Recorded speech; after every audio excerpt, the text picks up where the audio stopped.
Hoy continuamos con nuestro estudio sobre el Espíritu Santo que comenzamos hace un par de semanas. Estamos subrayando la importancia crítica de tener sumo cuidado y seriedad cuando hablamos del Espíritu Santo y jamás tratar al Espíritu Santo de una manera que no sea digna de Dios, porque es Dios. El Espíritu Santo es la tercera persona de la Trinidad. Dios Padre, Dios Hijo, Dios Espíritu Santo. No es simplemente una fórmula que decimos al término o antes de bautizar a alguien. Te bautizo en el nombre del Padre, del Hijo y del Espíritu Santo. El Espíritu Santo es la tercera persona de la Trinidad. No entendemos cómo las tres personas son una esencia y sin embargo son tres personas. Ese es un misterio que solamente Dios sabe.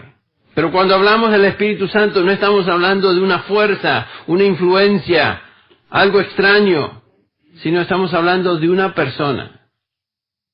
Una persona. Quiero que comenzar esta mañana pensando cuidadosamente en dos pasajes antes de continuar con nuestro estudio de Romanos 8. Dos pasajes simplemente para introducirnos, uno en el Antiguo Testamento, otro en el Nuevo Testamento. Ustedes recuerdan en Éxodo 32, cuando Moisés relata lo que aconteció, lo que sucedió con el pueblo de Israel, mientras Moisés estaba en el monte de Sinaí, en comunión con Dios, recibiendo la ley. ¿Qué pasó con el pueblo? El pueblo no lo vio, comenzó a desviarse, se entregó a una inimaginable idolatría y por supuesto perversión moral que acompañó a eso. Y cuando Moisés desciende del monte, ustedes recuerdan, la nación estaba adorando a un becerro de oro. Una imagen, un ídolo que ellos habían hecho. Lo interesante es que Aarón, el hermano de Moisés, trata de describir lo que pasó o cómo aconteció, y nos dice el versículo 21 de Éxodo 32, perdón. Entonces dijo Moisés a Aarón: ¿qué te ha hecho este pueblo para que hayas traído sobre él tan gran pecado? La idolatría no es simplemente un pecado, es un increíble, gran pecado. Y Aarón respondió: no se encienda la ira de mi señor, tú conoces al pueblo que es propenso al mal. Ya comienza a tratar de explicar que la culpa la tiene el pueblo. Porque me dijeron: haznos un Dios que vaya delante de nosotros, pues no sabemos qué le ha acontecido a este Moisés, el hombre que nos sacó de la tierra de Egipto. Y noten el 24, si no es una explicación ridícula y burlesca, ingenua y absurda. Eso es lo que dice Aarón. Y yo les dije: el que tenga oro, que se lo quite. Y me lo dieron, y lo eché al fuego, y salió este becerro. Eso es lo que dice Aarón. O sea, Moisés, mira, me dieron oro, lo fundí, ¡voilá! Salió el becerro de oro. Increíble. Esa es la reacción de Aarón, el que había sido el vocero de Moisés, ustedes recuerdan, junto con Moisés. Una deshonra y un maltrato total contra el nombre de Dios, la naturaleza de Dios. El pueblo se pervirtió, se hizo un ídolo diciendo que esta era la representación de Dios que lo sacó de la tierra de Egipto. Y como resultado de esto sabemos la historia, miles y miles de hebreos perecieron ese mismo día. Dios los juzgó. Dios no toma a la ligera que su nombre sea mal usado, maltratado y blasfemado. El punto es claro. Tú no puedes hacer de Dios algo que se te ocurre, algo que es el producto de tu imaginación, algo que no tiene nada que ver con Dios y luego pretender adorar a ese Dios inventado. Eso nos puede suceder aún como cristianos. Que creamos una imagen en nuestra mente de Dios y comenzamos a adorar algo que es el producto de nuestra propia mente, no el Dios de la Biblia. Por eso tenemos que estar tan familiarizados y conociendo lo que la Escritura nos dice acerca de Dios, su voluntad, su deseo para con nosotros, su revelación escrita. Sin embargo, como hemos estado viendo, lo que está sucediendo en la iglesia evangélica en general, en el mundo hispanoamericano, el mundo de habla hispana. Los evangélicos han cambiado esta imagen de Dios y particularmente han creado un ídolo, una copia burda del Espíritu Santo, una copia que obviamente no es lo que la Biblia enseña acerca del Espíritu Santo, acerca de la persona y ministerio de la tercera persona de la Trinidad. En un sentido, se han creado un becerro de oro, por decirlo así, y le atribuyen al Espíritu Santo cosas que no son de Él. Por ejemplo, ustedes saben, manifestaciones extrañas, supuestos milagros, sueños, experiencias, saltos, risas en el Espíritu, idas y venidas al cielo, profecías, etcétera, etcétera, podríamos agregar a estas cosas. Y todas estas cosas atribuidas al Espíritu Santo, eso no es el Espíritu Santo. Eso no es que la Biblia nos enseñe acerca del Espíritu Santo. Eso es maltratar al Espíritu Santo. Eso es abominable a Dios, abominable al Espíritu Santo. El Espíritu Santo de demasiados llamados evangélicos hoy no es reconocible cuando lo comparamos con la enseñanza bíblica de la tercera persona de la Trinidad. Este Espíritu en estos contextos evangélicos es el equivalente a una imagen tal como Israel se hizo en el desierto y dijo, este es Dios. No era Dios, era una imagen burda de Dios. Lo que hace 50 años tal vez en la iglesia evangélica, y yo todavía recuerdo esa época, todo lo que hoy se observa y se escucha acerca del Espíritu Santo se hubiera tratado como algo extraño, se hubiera desechado, se hubiera reconocido como lo que es una herejía. Hoy, sin embargo, todo el mundo lo acepta. Iglesias denominacionales tradicionales que rechazaban todas esas cosas, hoy en día están aceptando todo eso. No importa si sos bautista, sos hermano libre, sos presbiteriano, lo que sea, todo el mundo está aceptando esa ola de falsa práctica, atribuyendo al Espíritu Santo cosas que no son de Él. Antes de reanudar nuestro estudio en Romanos 8, quiero que veamos otro pasaje. Ahora en el Nuevo Testamento vemos que Dios no tolera la idolatría. Lo observamos ahí en Éxodo 32. Pero tenemos una advertencia muy, muy seria aquí en Hebreos 10:29. Hebreos 10:29. Ese es el autor de Hebreos que dice, ¿cuánto mayor castigo pensáis que merecerá el que ha hollado bajo sus pies al Hijo de Dios y ha tenido por inmunda la sangre del pacto por la cual fue santificado y ha ultrajado al Espíritu de gracia? Para empezar, noten que habrán grados de castigos en el infierno. Dice, acá habla del peor castigo, lo cual nos enseña que en el infierno van a haber grados de castigos. Y el castigo peor, dice el autor de Hebreos, está reservado para aquellos que han hollado bajo sus pies al Hijo de Dios y han tenido por inmunda su sangre derramada que provee salvación. Estos son los que escucharon el Evangelio, los que reconocieron el Evangelio, entendieron las implicaciones y rechazaron el Evangelio. Y no está hablando de personas salvadas. Está hablando de personas que estuvieron al borde, ahí están. Y sin embargo rechazan. Esto realmente es de temer, debe traer pavor a los que están en esta situación de escuchar la verdad de Dios, la verdad del Evangelio una y otra vez, y continúan rechazando eso. Se sienten familiarizados con la iglesia, con la verdad del Evangelio, y sin embargo la rechazan, no tiene cabida en sus corazones. Los tales, dice el autor de Hebreos, recibirán un castigo mayor que otros en el infierno. Por lo general, cuando leemos este pasaje, nos detenemos ahí, pero el versículo termina diciendo, y ha ultrajado o hecho afrenta al Espíritu de gracia. Esta es una pronunciación de juicio igualmente severa para las personas que insultan al Espíritu Santo. Es obviamente un insulto al Espíritu el rechazar a Cristo y su sacrificio de redención Y como ya vimos, el Espíritu siempre apunta a la obra de Cristo, glorifica el nombre de Cristo. Juan 16, versículo 8 en particular lo vimos.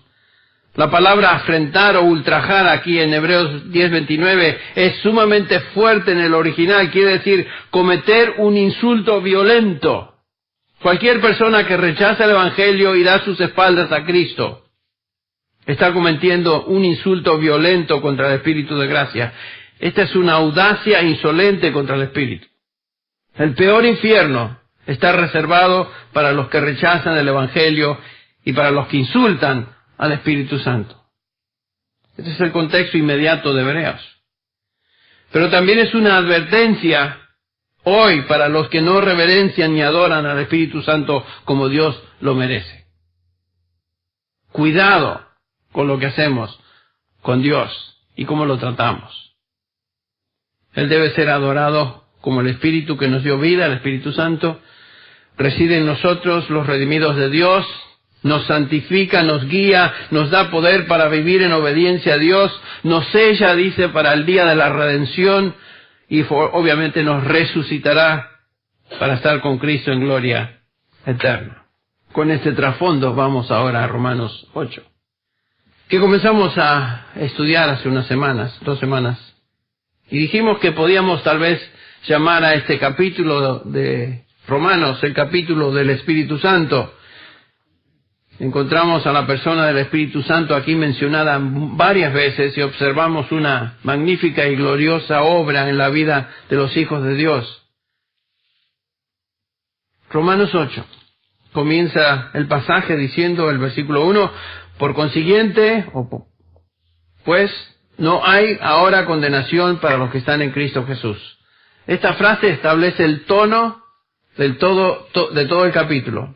Los que estamos en Cristo nos encontramos en una posición donde no hay condenación. No puede haber condenación, ni habrá jamás condenación para los que han sido colocados en Cristo, los que han sido bautizados en Cristo Jesús, usando un término que utiliza Pablo en 1 Corintios 12, los que hemos sido unidos a Cristo Jesús.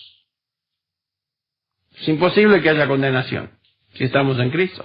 Y noten que el pasaje, el capítulo 8, termina de la misma manera como comenzó. El versículo 34, por ejemplo, lanza una pregunta al apóstol Pablo: ¿quién es el que condena? Y continúa diciendo: ¿quién es el que condena? ¿Cristo Jesús es el que murió? Sí, más aún, el que resucitó, el que además está a la diestra de Dios, el que también intercede por nosotros. O sea, Cristo no nos va a condenar. Estamos en Él, Él intercede por nosotros, Él pagó por nuestros pecados.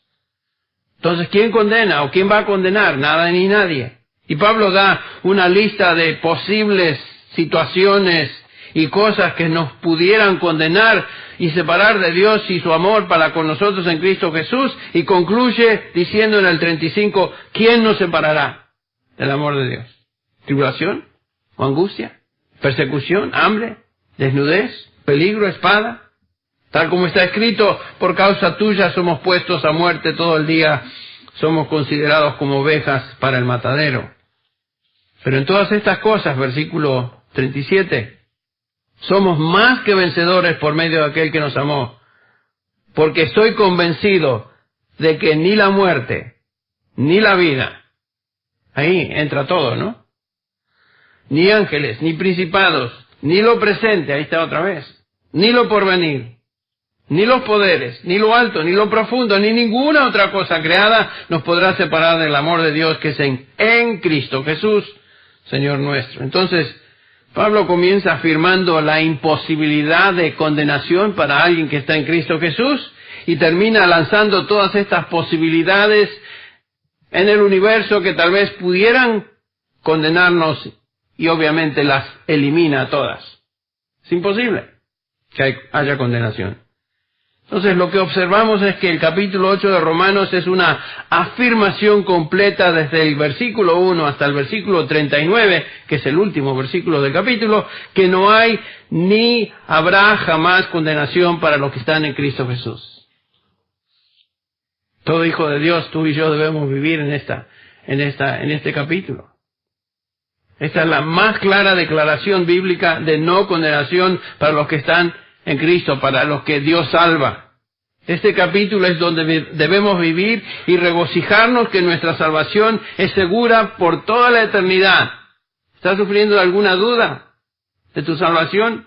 Y el enemigo trata de inyectar en tu mente y corazón dudas. Repasa este capítulo. Léelo una y otra vez. Y ve que es imposible que haya condenación para uno que ha sido redimido, para uno que está en Cristo Jesús. Ahora, ¿cómo es que todo esto sucede? Por el ministerio del Espíritu Santo. El Padre nos escogió para salvación, el sacrificio de Cristo proveyó la paga del pecado y el Espíritu Santo ahora aplica esa salvación a los que son salvados, nosotros, los hijos de Dios. Yo soy lo que soy hoy porque Dios me escogió para salvación, Cristo murió por mí y el Espíritu Santo me regeneró. Esta es la gloriosa obra de la Trinidad en nuestra salvación. Entonces, lo primero que observamos en este capítulo es que el Espíritu Santo nos coloca en una posición de no condenación en Cristo. La última vez vimos que el Espíritu Santo nos libra de la muerte, nos libra del pecado y de sus consecuencias, que por supuesto es la muerte. Versículos 2 y 3 los leemos una vez más. Porque la ley del Espíritu de vida en Cristo Jesús te ha libertado de la ley del pecado y de la muerte. Pues lo que la ley no pudo hacer, ya que era débil por causa de la carne, Dios lo hizo enviando a su Hijo en semejanza de carne de pecado, y como ofrenda por el pecado, condenó al pecado en la carne. Vimos la última vez que esta palabra ley, aquí en el versículo 2, no es una referencia a un código legal, sino que está hablando Pablo de un principio, un poder dominante. Podría leerse de esta manera: el poder dominante de vida en Cristo Jesús te ha liberado del poder del pecado y de la muerte. Noten lo que dice. Tú has sido quitado, sacado del ambiente del poder del pecado que produce muerte espiritual y finalmente muerte eterna, y has sido transferido al reino de la vida. El Espíritu Santo te ha dado vida, nos ha dado vida. ¿Cómo es esto? Noten que el versículo 3 nos dice que la ley no pudo lograr eso. Hablamos de esto la última vez. Algunos piensan que pueden salvarse tal vez guardando la ley. Esto es imposible. La ley no produce santidad. La ley no logra salvación. La ley no pudo lograr eso, dice el versículo 3. Lo leemos una vez más. Dice, porque lo que era imposible para la ley, por cuanto era débil por la carne. La ley no podía darnos salvación. Era imposible que esto sucediera. Tú en tus propias fuerzas, en tu carne, no puedes guardar ni obedecer la ley. El versículo 20 del capítulo 3 nos dice, por las obras de la ley ningún ser humano será justificado. Pero Dios logró esto enviando a su Hijo en semejanza de carne y ofrenda por el pecado y condenó el pecado en la carne. Solo la obra de Dios que intervino en nosotros pudo hacer lo que ninguno de nosotros podíamos hacer en la carne: obedecer la ley moral de Dios. Por más que tratáramos de vivir una vida recta a lo que sabíamos era bueno, era la voluntad de Dios, si nos criamos en un ambiente evangélico, yo recuerdo esos días, cómo me molestaba ver que otros creyentes hablaban de los cambios que habían tenido en Cristo y que amaban a Dios y que amaban su voluntad, y yo escuchaba estas cosas, pero no las entendía. Yo recuerdo eso, porque yo no podía cumplir ni hacer la voluntad de Dios. Eso me mortificaba.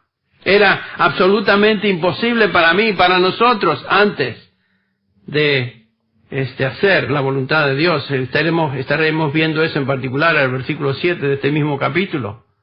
Por cuanto los designios de la carne son enemistad contra Dios, porque no se sujetan a la ley de Dios, ni tampoco pueden. Una persona en la carne, en su condición natural, no puede, absolutamente no puede obedecer.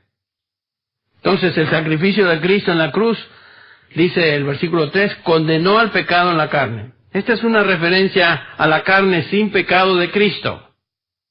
No está hablando de nuestra carne. La condenación de Dios sobre el pecado fue descargada sobre el cuerpo impecable de Cristo. Cristo vino a este mundo en semejanza de carne. dice. Lo mismo que nos enseña Filipenses capítulo 2, versículo 7. Pero con una gran diferencia a nosotros. ¿Sin qué? Sin pecado. Y murió en la cruz como sustituto nuestro. Él pagó en nuestro lugar la condenación del pecado. ¿Noten eso?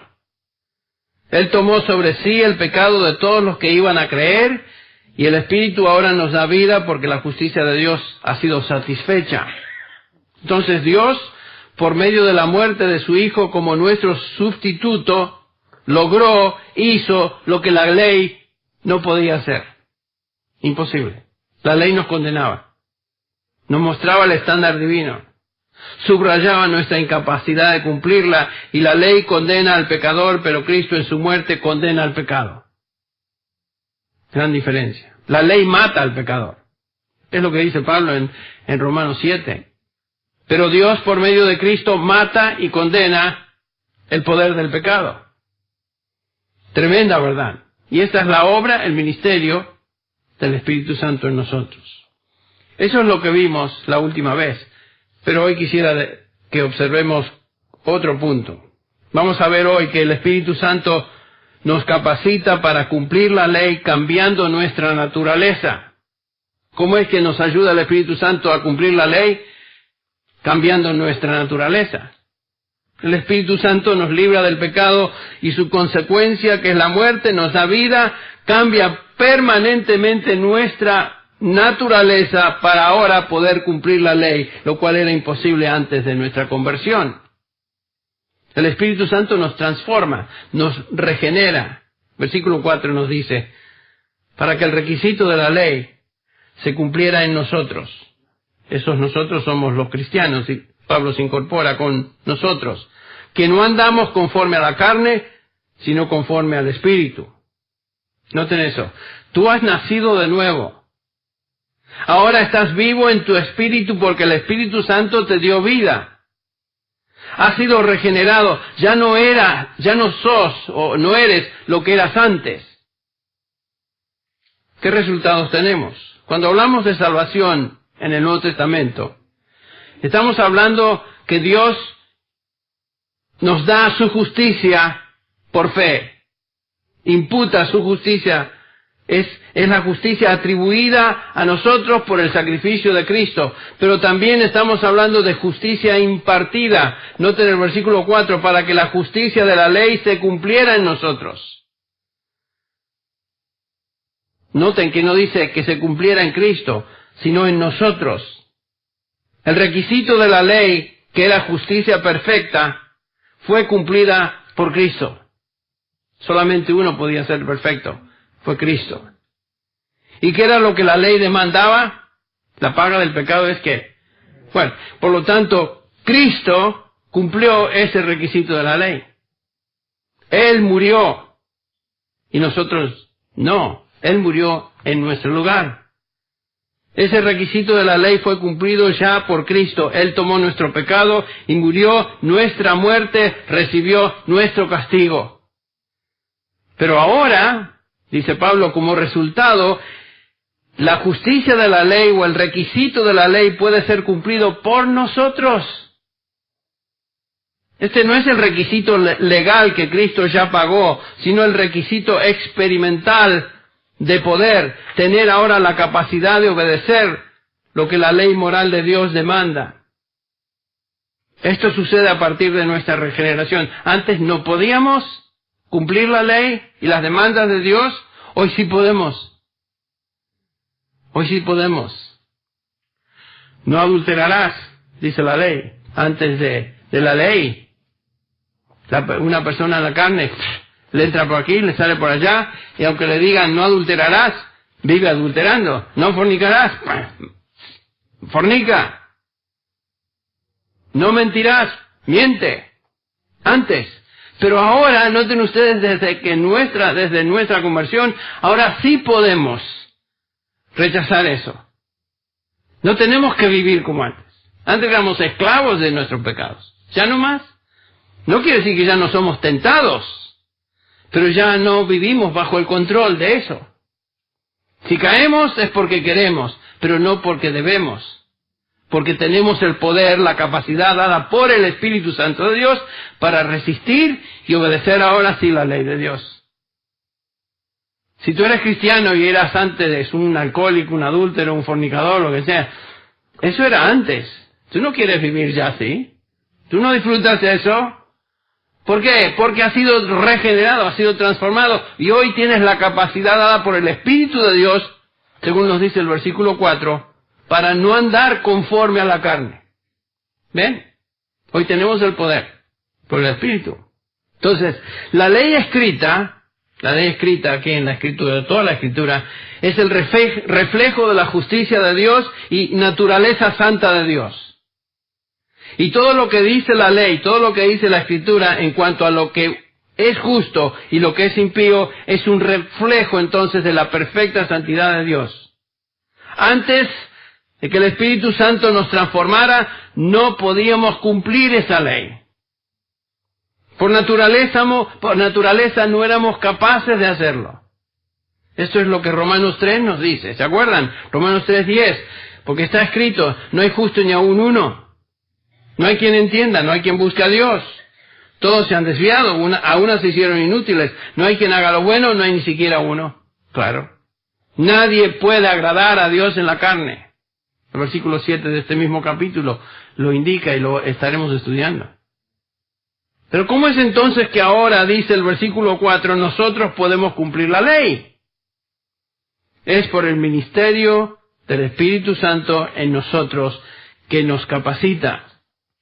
No hemos sido separados del pecado solo en nuestra relación legal, en otras palabras, de la consecuencia de la condenación, sino que también hemos sido separados del pecado en realidad, es un hecho, separados del poder y el poder controlador del pecado en nuestra vida.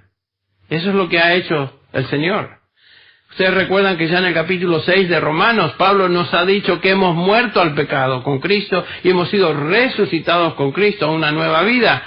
Versículo 3 dice de capítulo 6, ¿o no sabéis que todos los que hemos sido bautizados en Cristo Jesús, hemos sido unidos a Él, estamos en Él, hemos sido bautizados en su muerte? Por tanto, hemos sido sepultados con Él por medio del bautismo para muerte, a fin de que como Cristo resucitó de entre los muertos por la gloria del Padre, así también nosotros ahora andemos, ¿qué? En vida nueva. Estamos en Cristo, fuimos identificados con Él en su muerte, en su resurrección.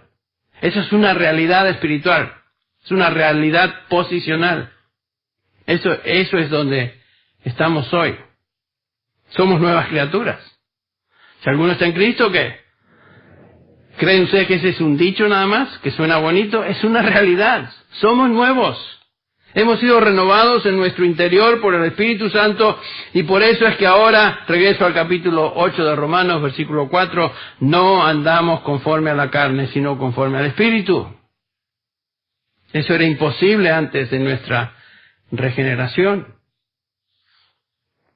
Somos una nueva creación. Tenemos ahora en nosotros un nuevo residente, el Espíritu Santo. Somos templo del Espíritu Santo, ¿se acuerdan? Tú no eres lo que eras. Tú eres una persona radicalmente nueva en tu interior. Y noten, el versículo 4 nos dice esto, no andamos conforme a la carne, sino conforme al Espíritu. Este no es un mandamiento, esta es una descripción de algo real, es un hecho. Es una realidad espiritual en la vida de cada cristiano genuino. Tú eres una persona diferente, no andas conforme a la carne. Si eres cristiano, si eres cristiano real. Ahora, no digas, ponga atención a esto, no digas tú que eres cristiano si tú no eres diferente. Una cosa es llamarse cristiano, otra cosa es ser cristiano. No digas que eres cristiano si tu vida es como la vida del resto de la gente que no conoce a Dios. No tiene sentido. No digas que eres cristiano porque vas a la iglesia de vez en cuando, te sientas a escuchar mensajes de la Biblia, pero cuando sales vives como el resto del mundo. No digas que eres cristiano. La salvación es obra de Dios, es cierto, la Biblia claramente lo enseña, pero es una obra no aparte de nuestra fe y aparte de nuestra obediencia a lo que Dios dice en su palabra. Pablo dice que categóricamente, si somos cristianos, no andamos o caminamos conforme a la carne, sino conforme al Espíritu. Este es nuestro nuevo andar. Somos distintos, somos diferentes. Nos veremos por afuera igual que el resto de la gente, pero adentro somos distintos. Esta es una referencia a nuestra dirección diaria. No es que somos perfectos, hermanos, entiendan. No es que ya la hicimos en términos de vida espiritual. Ya la hicimos. No. Pablo está hablando de una nueva dirección en nuestra vida, en una nueva inclinación diaria, una conducta nueva. Es nuestra nueva disposición. Antes automáticamente nos entregamos al pecado. Ahora esa no es nuestra inclinación. Somos tentados, somos débiles, a veces trastabillamos, pero no es el patrón de nuestra vida. Ya no somos eso. Piensen en esto. Si usted peca, y todos pecamos, ¿se siente usted feliz como cristiano? No, se siente miserable. La persona más miserable en el mundo es un creyente que peca y no confiesa inmediatamente su pecado. ¿Por qué? Porque su naturaleza ha sido radicalmente cambiada. Por eso usted no se siente cómodo en el pecado. El Espíritu Santo está residiendo en nosotros, nos ha transformado y no somos lo que éramos. Ahora volviendo a lo que dije, pero no me digas tú que eres cristiano si no eres distinto. Si tú vives en los deseos de tu carne, los deseos de tu conciencia, de tu corazón, lo que tu vida interna, y tú lo sabes, es pecado, pecado, pecado, pero vienes a la iglesia de vez en cuando para quitarte algo de ese sentido de culpabilidad, para sentirte bien. Eso no es ser cristiano. Eso es ser un profesante de ser cristiano. Sentirse bien con otros cristianos. A lo mejor se me pega algo de estos. Eso no es ser cristiano. Ahora, el versículo 5 expande aún esa realidad, noten, porque los que viven conforme a la carne ponen la mente en las cosas de la carne, pero los que viven conforme al Espíritu en las cosas del Espíritu. Tú andas conforme al Espíritu porque tu mente está puesta en las cosas del Espíritu, por eso nos agrada la palabra de Dios, nos gozamos en la verdad de Dios. Tú piensas de una manera distinta y como consecuencia actúas y te conduces de una manera distinta, es obvio. Yo me dirijo a cristianos. La mayoría de ustedes son cristianos y entendemos lo que estamos hablando. Pero siempre hay en un grupo personas que no lo son y necesitan escuchar esto. Otra vez noten que este no es un mandamiento, no es una exhortación, no es un pedido, sino que es un hecho. No andamos conforme a la carne, sino andamos conforme al Espíritu. Es lo mismo que Pablo enseña en Efesios 2, del 8 al 10. Nos dice Pablo, ¿se acuerdan? Hemos sido salvos no por obras, sino por fe. Por gracia soy salvo por medio de la fe. Esto no es por obras, es un don de Dios. No es por obras que nos salvamos, pero es que interesante que el versículo 10 inmediatamente nos dice Pablo, porque somos hechura suya. Ahí está. Hemos sido radicalmente transformados, somos hechura de Dios, creados en Cristo Jesús para hacer buenas obras, las cuales Dios preparó de antemano para que anduviéramos en ellas. Entonces, es obvio que las buenas obras son el resultado de haber sido salvado, no la causa de salvación. Filipenses 2, pasaje que conocemos también, que dice así: así que, amados míos, tal como siempre habéis obedecido, no solo en mi presencia, sino mucho ahora más en mi ausencia, ocupaos en vuestra salvación con temor y temblor. Eso debe ser la preocupación continua de nuestra vida, vivir en obediencia. Porque Dios es quien causa en vosotros, o obra en vosotros, tanto el querer como el hacer, para su beneplácito. Entonces, la descripción bíblica de un cristiano es que él vive de una manera diferente. Su vida ha cambiado, sus inclinaciones han cambiado, sus afectos han cambiado, todo ha cambiado en él. ¿Ustedes recuerdan cuando fueron transformados? Yo recuerdo el día, hasta recuerdo lo que le dije a mi padre al día siguiente. Papá, yo no sé, no entiendo bien todo, pero sé que ya no soy lo que era ayer. Veo todo diferente. Hasta el sol se ve mejor. Hasta la cordillera se ve más brillante. Porque fue en Mendoza esto, en Argentina. Todo es distinto, papá. Y él me explicó que había sido nacido de nuevo. Yo no entendía bien todo esto todavía. Pero sí recuerdo que ese día cambié y mis inclinaciones cambiaron. Ya no era lo que era. Y amigos y amigas que me conocían sabían lo que era un sinvergüenza. Yo me portaba muy bien porque era hijo de pastor y trataba de... pero tenía mi reputación. Y los chicos me conocían. Entonces, ¿qué sucedió? El Espíritu Santo transformó a este individuo, así como te transformó a ti. El Espíritu Santo ha causado en el cristiano una transformación total en su persona de tal manera que ya no puede vivir como antes. No puede. Es imposible. Y como dije, sí puede ser tentado, sí puede caer aún en pecado, como vemos en la vida de hijos de Dios, David, pero no puede vivir en pecado. El patrón de su vida ha cambiado. Ya no puede estar ahí. Un cerdo se siente feliz en el chiquero, en el barro, pero una oveja no puede vivir ahí. Se puede embadurnar, pero no puede vivir feliz revolcándose en la mugre, en el chiquero, en el barro, porque esa la naturaleza de una oveja es distinta. Es obvio.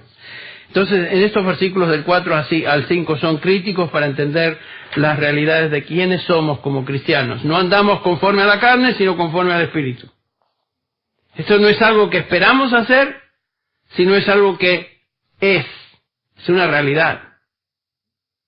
Esta es la inclinación nueva y dirección nueva en nuestra vida, desde el día que fuimos transformados por el Espíritu Santo. Tu vida como cristiano hoy se caracteriza por lo que aquí leemos en estos dos versículos, versículos 4 y 5, tan importante de entender. Todo creyente verdadero viene a Cristo porque desea ser librado de la condenación del pecado, de la condenación del pecado que es el infierno, es obvio, pero también tú vienes a Cristo porque quieres ser librado del pecado que te domina.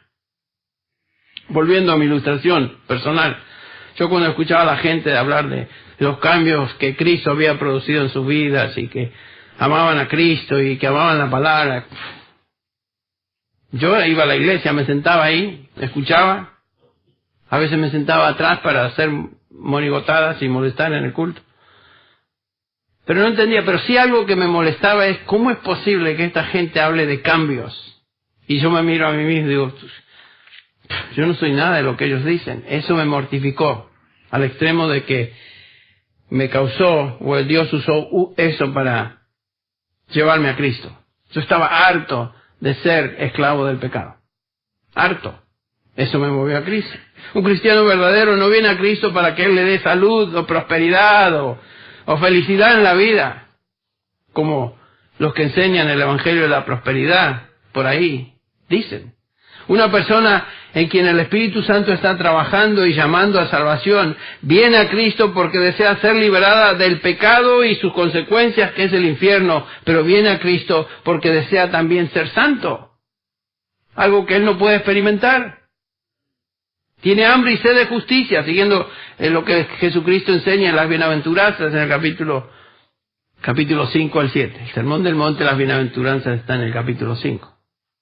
Bueno, pero venimos a Cristo porque nos sentimos en bancarrota espiritual. Bienaventurados aquellos que tienen hambre y sed de justicia. Eso quiere decir que los que van a entrar al reino quieren y desean entrar al reino porque se ven como están, en una bancarrota total en términos de su vida espiritual. Buscar la paz, dice Hebreos 12:14, con todos y la santidad, sin la cual nadie verá al Señor, nadie va a ver a Dios sin ser santo. Sin ser santo. No llegamos al cielo por medio del camino de ser físicamente sano. No llegamos al cielo por tener dinero, ser próspero, buscando simplemente, yo quiero ser feliz. Quiero que Cristo me haga feliz, porque soy un infeliz. Entonces vengo a Cristo para que me dé felicidad. No, ese no es el punto.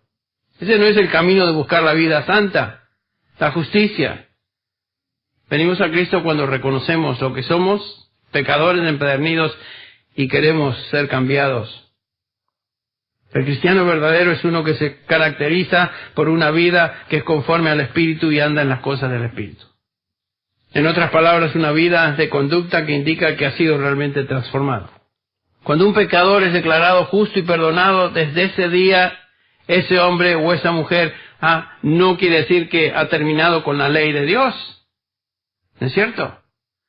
La ley moral de Dios está en el corazón de todo verdadero cristiano, y la razón que el Espíritu Santo reside en cada cristiano es para darnos la capacidad, como vimos, de obedecer esa ley de Dios. No estoy hablando de los ritos y ceremonias del Antiguo Testamento, estoy hablando de toda la ley moral de Dios, que como vimos es el reflejo de su naturaleza.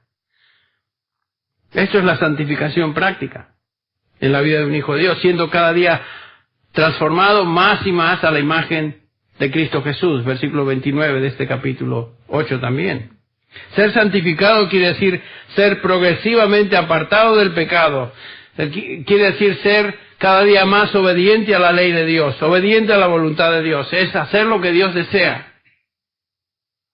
Sabemos que la obediencia de la ley moral no es la base de la justificación, lo hemos dicho, pero es el fruto de nuestra justificación. Otra vez, no somos salvados por obras, pero sí somos salvados para buenas obras. Todos los justificados somos santificados por el Espíritu Santo, quien vive en nosotros para que cumplamos la ley de Dios. El que comenzó esa buena obra de salvación, justificación, continúa perfeccionando esa buena obra por medio de la santificación diaria hasta el día de Cristo, hasta que estemos con Él. Más de 175 veces en el Salmo 119 que leímos hace un rato, David, un redimido de Dios, dice una y otra vez: oh, cuánto amo tu ley es mi delicia, tu ley es mi deleite. Esa es la experiencia de un redimido, es la experiencia de uno que ha sido cambiado. Nuestro deseo e inclinación es guardar, obedecer lo que Dios indica en su palabra. Desde la creación, ustedes recuerdan, primeros 2 capítulos de Génesis, Dios dio a Adán su ley moral. Y lo hizo para el deleite de Adán. Y en la medida que él obedecía, más se deleitaba. Adán y su mujer, por supuesto, Eva. Pero luego viene la caída. ¿Y qué pasó? Los mandamientos de Dios no cambiaron. Las reglas eran las mismas, pero la ley de Dios ahora se convierte para el hombre en algo negativo. La ley es prohibitiva. No produce comunión con Dios, produce separación. La ley no produce delicia en un hombre caído, espiritualmente caído, ni gozo en el hombre, porque su condición de pecador caído, el hombre en esa condición no puede cumplir la ley de Dios, y la ley simplemente le condena, apunta a su pecado. Nada cambió. El hombre cambió. La ley es la misma. Dios revela las mismas cosas en Edén, y estas producen amor, gozo, comunión, esperanza, bendición. Imagínense el deleite que habrá tenido Adán y Eva obedeciendo y caminando en los caminos del Señor, conversando con Él día a día. Viene el pecado y destruye eso. La ley no cambia. El estándar de Dios no cambia. La misma ley, después de la caída, produce entonces separación del hombre con Dios. ¿Se acuerdan? Se esconden de Dios. ¿Dónde estás? Escuché tu voz y tuve miedo. ¿Miedo? ¿Y eso de dónde viene? Había caído. La ley condena al hombre, lo hace culpable, le impide tener paz, no le da esperanza, lo condena a juicio. Pero viene el Evangelio. Y encontramos los mismos mandamientos de Dios del Antiguo Testamento, ahora en el Nuevo Testamento, que son consistentes con su naturaleza, y lo que nos condenaba antes de ser cristianos, ahora se convierte en mandamientos y leyes que deseamos hacer. Hemos sido transformados y la queremos hacer de todo corazón, y esos mandamientos de Dios no son algo pesado, algo que nos condena, es algo que queremos obedecer. Traen delicia al corazón. Son fuente de gozo, de paz, de deleite. ¿Se acuerdan cuando Juan escribe su primera epístola? Capítulo 1, versículo 4 dice: os he escrito para que vuestro gozo sea cumplido. Os he escrito estas cosas. Jesús dijo: bienaventurado, feliz el hombre que oye mi palabra y la guarda. Ahí está la felicidad, en guardar la palabra de Dios. Pero solo un cristiano puede hacer eso. Si tú tienes una relación de deleite y gozo con Dios, una relación llena de bendición y satisfacción espiritual, entonces tú haces lo que a Dios le place y obedeces su ley. hacen las cosas que le honran y glorifican su nombre. Y estas cosas, por supuesto, están reveladas en su palabra. Antes tú no podías hacer estas cosas. Tú no podías cumplir la ley porque la ley te condenaba, te hacía culpable, te hacía sentir mal. Y eso es justamente lo que la ley hace. Pero ahora tú vienes, mejor dicho, tienes vida espiritual, el Espíritu Santo ha venido a tu vida, has sido transformado, eres una nueva creación, una nueva criatura, eres hechura de Dios, como dice Efesios 2, y tienes la capacidad dada por el Espíritu Santo ahora de cumplir lo que Dios manda, lo que antes nunca podías lograr. Tú tienes residiendo en ti el ayudador, el Paracletos, el Espíritu de Dios. ¡Qué tremenda bendición! ¿Podemos entender entonces el ministerio personal y cercano del Espíritu Santo en nosotros? Nuestro cuerpo, dice Pablo, es templo del Espíritu Santo.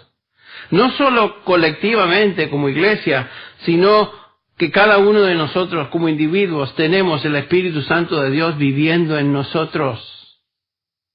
El Espíritu reside en ti, ministrando en tu vida, ayudándote, guiándote, trayendo convicción cuando pecas, capacitándote, dándote entendimiento para cumplir la voluntad de Dios revelada en su palabra. Y notaste en tu experiencia personal como cristiano que nuestra obediencia a la ley de Dios siempre trae como resultado satisfacción, gozo, alegría. Claro, solamente un cristiano disfruta la ley. El versículo 5, que estaremos examinando más profundamente la próxima vez, nos subraya dos tipos de personas en el mundo. ¿Notaron eso? Los que viven conforme a la carne y los que viven conforme al Espíritu. Las personas que viven conforme a la carne hacen las cosas que la carne le pide. Los que aman al mundo, estos son los que aman el mundo, los que aman los placeres del mundo, los que están en el mundo, los que hacen las obras de su padre, que es el diablo, los que viven conforme al príncipe de la potestad del aire, como nos dice Pablo, los hijos de desobediencia, los esclavos de concupiscencias y deleites diversos, como dice Tito 3. Ese es un grupo de personas, la mayoría de la gente. Y otros son los que andan conforme al Espíritu. Esos son los cristianos verdaderos, los redimidos, los hijos de Dios. Entonces no existen sino solamente dos grupos de personas en el mundo: cristianos y los que no son. Ahí está, no hay más. Dios divide a los seres humanos no en base a raza, no en base a sexo, no en base a educación, cultura, estatus económico, social, etc. Dios los divide en términos de hijos de Dios, hijos del diablo, salvados, perdidos. Los que andan en la carne, los que andan en el Espíritu. Hay dos grupos. Y cada uno de nosotros aquí, y los que me escuchan, se encuentran en uno de esos dos grupos o categorías de seres humanos. Cada uno de nosotros. Si eres cristiano, tú vives y funcionas conforme al Espíritu. Andas en el Espíritu, obedeces la ley moral de Dios, tu mente está en las cosas del Espíritu. Tus deseos son distintos a los que tenías antes de ser convertido. Tú añoras obedecer la ley de Dios. ¿Por qué? ¿Qué es lo que te motiva, inclina en esa dirección? El ministerio del Espíritu Santo, que ha producido en ti esa transformación total de tu naturaleza y te ha sellado para el día de la redención. Es la obra del Espíritu Santo. Entonces, ven ustedes qué precioso, incomparable don es tener el Espíritu Santo como residente permanente en nosotros, en nuestros corazones. La tercera persona de la Trinidad. Dios mismo en nosotros, por medio de su Espíritu. Oh, qué cuidado entonces debemos tener en cómo tratamos a ese Espíritu. De qué manera le honramos o le deshonramos. Y tener temor cuando no le tratamos como debe ser tratado, y tener pavor de personas que maltratan al Espíritu y hablan del Espíritu de una manera indigna de Él y blasfeman al Espíritu Santo. Eso debe traer pavor a esas personas.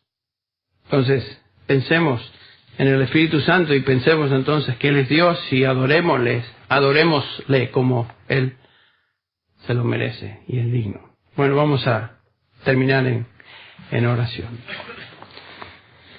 Padre Celestial, gracias te damos en esta mañana una vez más por habernos permitido examinar, reflexionar en lo que tú nos enseñas en este precioso capítulo de Romanos 8, en cuanto a la obra que has comenzado en nosotros, tus hijos. Gracias, Padre, porque nos dices que no hay condenación para los que estamos en Cristo Jesús. Así comienza el capítulo, así termina. Nada ni nadie nos podrá separar de esta relación contigo, Padre. Gracias te damos por ello. Gracias te damos, Señor, porque no somos lo que éramos. Si somos tus hijos, si estamos en Cristo Jesús, hemos sido radicalmente transformados. El Espíritu Santo reside en nosotros. A veces somos débiles, a veces caminamos y decimos cosas que no son dignas de nuestro precioso residente en el corazón, tu Espíritu, por lo cual te pedimos perdón. Ayúdanos a ser conscientes de que tú estás en nosotros por tu Espíritu y vivir, pensar, actuar, hablar de manera que traiga honra a tu Espíritu. Ayúdanos en esta área, Señor, porque a veces estamos demasiado familiarizados con cosas que son verdad, están en tu palabra, pero no tenemos el suficiente temor que debe ser parte de nuestra experiencia también. Ayúdanos a caminar, como dice tu palabra, en temor y temblor. Pero no un temblor que es pavor, temor de ti porque nos vas a quitar nuestra salvación, sino un temor de reverencia a ti. Temor reverente. Padre, danos ese temor a cada uno de nosotros. Lo pedimos en el nombre de Jesús y te agradecemos, oh Santo Espíritu, por estar en nosotros. Amén.